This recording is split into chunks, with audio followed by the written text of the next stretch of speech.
샬롬 반갑습니다. 유대인입니다. 오늘은 7월 3일 주일이고요. 오늘의 아침 묵상을 시작하겠습니다. 하나님 감사합니다. 오늘도 이렇게 아침 묵상하게 해주셔서 감사합니다. 계속되는 하나님의 말씀이 더욱더 깨달아지는 시간 되게 해주세요. 이 모든 감사드리며 예수님의 이름으로 기도드렸습니다. 아멘. 예수님이 하시는 일, 히브리서 2장 10절부터 3장 6절까지 저희는 볼 건데 저희는 2장의 12절부터 볼 거예요. 예수님께서 말씀하셨습니다. 내가 내 형제들에게 주님의 이름을 알리고 주님을 경배하러 모인 군중들 앞에서 주님을 찬양하겠습니다. 또 말씀하셨습니다. 내가 하나님을 신뢰합니다. 그리고 다시 말씀하셨습니다. 내가 여기 있습니다. 그리고 나와 함께 있는 사람들은 하나님께서 나에게 주신 자녀들입니다. 이 자녀들은 모두 살과 피를 가진 사람이기 때문에 예수님도 그들과 같은 모습으로 사람들이 겪는 것과 똑같은 것을 겪으셨습니다. 예수님께서는 죽음의 권세를 가진 마귀를 멸망시키기 위하여 죽으셨고 또한 죽음에 대한 두려움에 사로잡혀 사는 사람들을 자유롭게 하기 위해 사람과 같은 모습으로 죽으셨습니다. 예수님이 돕고자 했던 자들은 분명히 천사들이 아니라 아브라함의 후손인 사람들입니다. 그러므로 예수님께서는 모든 면에서 사람과 똑같이 되셨습니다. 예수님께서는 하나님을 섬기는 자비롭고 신실한 대제사장이 되셔서 그들의 죄가 용서받을 수 있게 해주셨습니다. 주님은 시험 받는 자들도 도와주실 수 있습니다. 왜냐하면 예수님께서 직접 고난당하고 시험을 받으셨기 때문입니다. 아멘. 이렇게 예수님이 이렇게 하얀 옷 입으신 분이죠. 이건 아마 죄인이겠죠. 죄인을 끌어주시는 모습입니다. 자, 다시 한번 보면서 우리가 말씀을 묵상해 보도록 하겠습니다. 예수님께서 말씀하셨습니다. 내가 내 형제들에게 주님의 이름을 알리고 주님을 경배하러 모인 군중들 앞에서 주님을 찬양하겠습니다.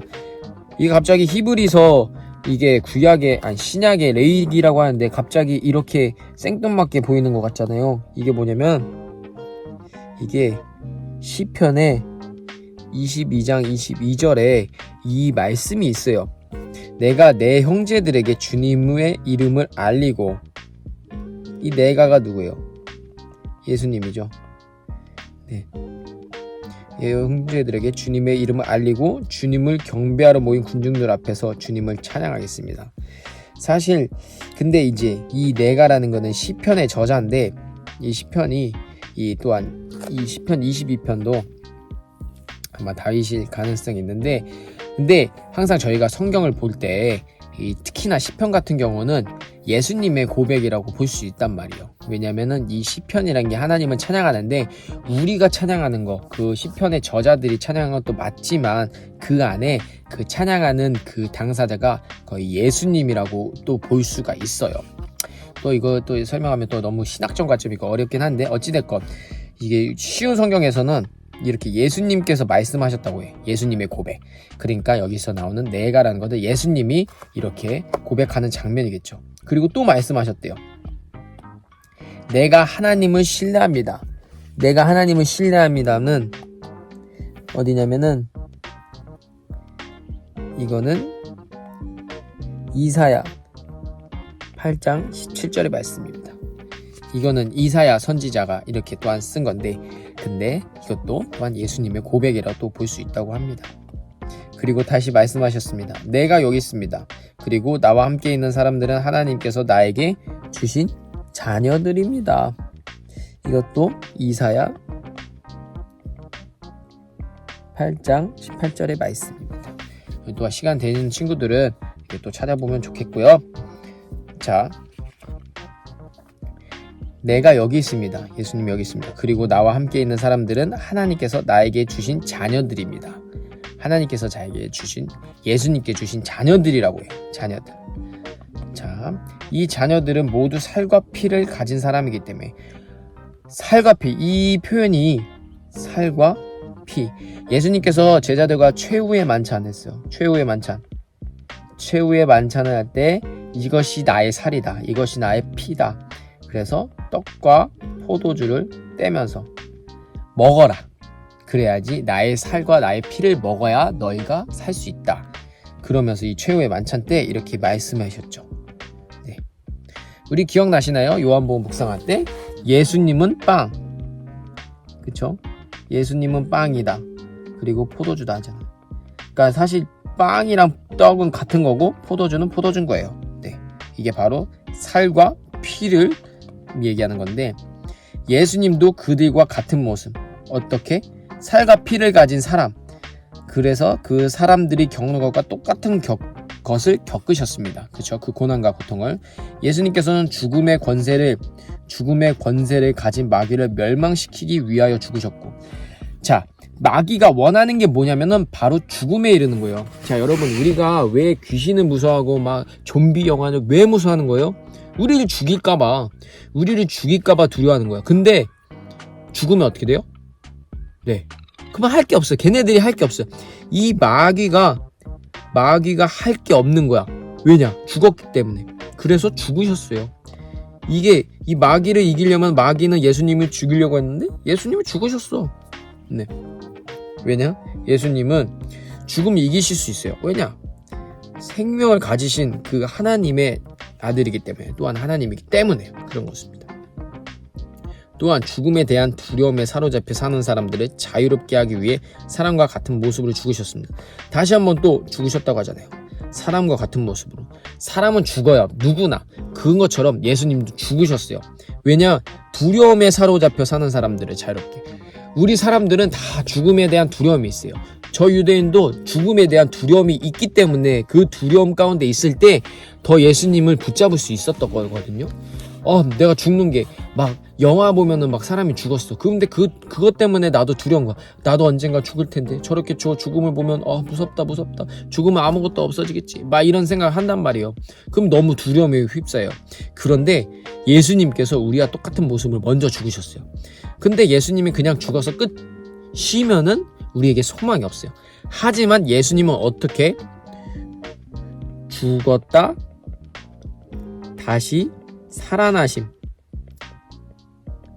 이게 바로 부활이에요.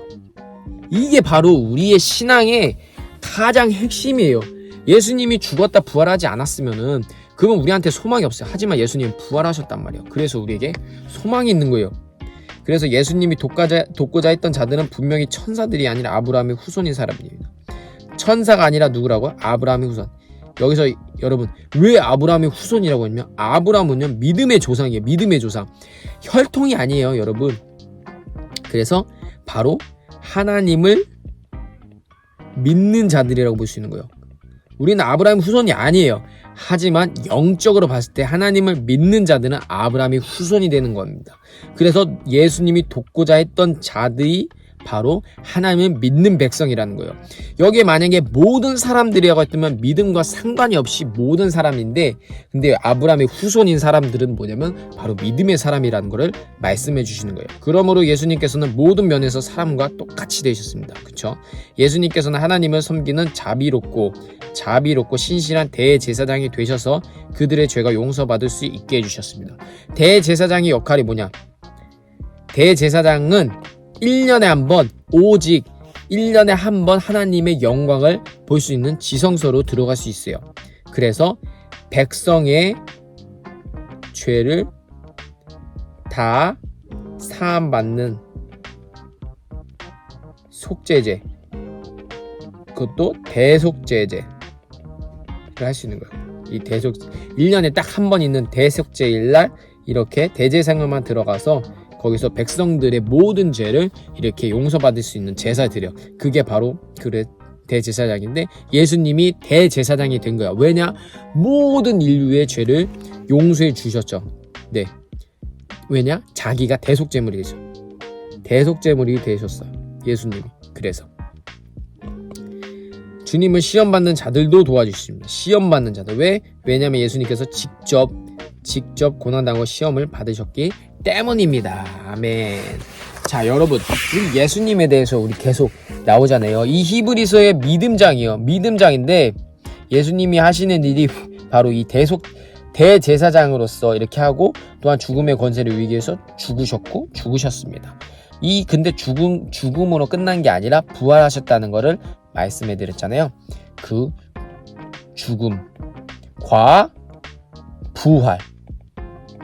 우리는 예수님이 우리를 위해 십자가에 죽으셨다. 여기까지만 믿으면은 이거는 참된 신앙이 아니에요. 예수님은 우리 위해 죽으셨고 그 다음에 부활까지 하십니다. 그래서 이 부활이 사실 제일 중요한 거예요.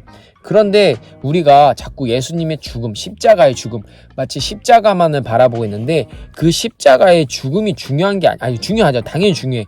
당연히 중요한데 그 십자가의 죽음 다음 이 부활이 훨씬 더 중요하다는 거. 이게 핵심이라는 걸 우리가 잊지 않고 살아가야 돼요. 왜냐면 죽었어. 우리 위해 죽었어. 그럼 여기서 끝이면 소망이 아니야. 근데 그 죽었던 분이 다시 사셔. 그러니까 우리가 예수님을 믿으면 우리도 죄에서 죽고 그래서 다시 거룩하게 부활한다는 거야. 네. 우리가 그래서 거듭나야만 우리가 영생을 얻는다. 거듭난다는 게 뭐냐면 죽었다 다시 살아나는 거. 바로 부활을 얘기하는 거예요. 그게 바로 거듭입니다. 자, 오늘 하루도 정말 이 거듭나게 하신 그 예수님을, 부활하신 예수님을 정말 믿고 따르며 오늘 예배도 승리하는 저와 여러분도 되게 축복합니다. 기도하겠습니다. 하나님 감사합니다.